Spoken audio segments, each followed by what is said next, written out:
আসসালামু আলাইকুম। সকাল সকাল চলে গেছি সরিষা শাক তোলার জন্য। সরিষা শাক তুলছিলাম আমার ফুফার জমি থেকে। ভাববেন না চুরি করছি।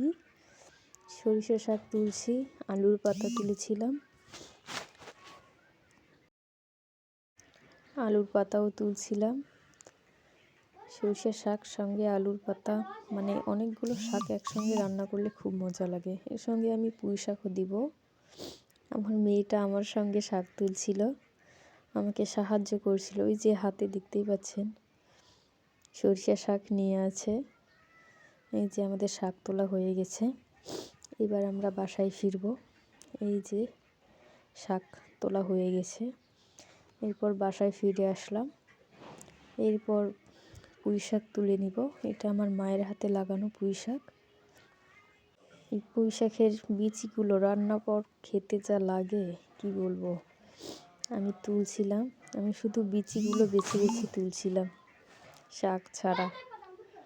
আমার মা পরে শাক বেশি করে তুলে নিয়েছিল।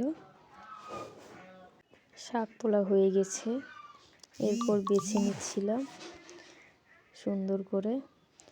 তারপর রান্না, প্রথমে সব শাক সিদ্ধ করে নিয়েছি।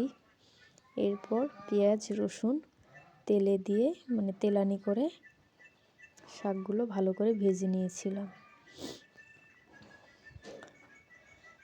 আমার শাক ভাজা হয়ে গেছে, এবার তুলে নেব।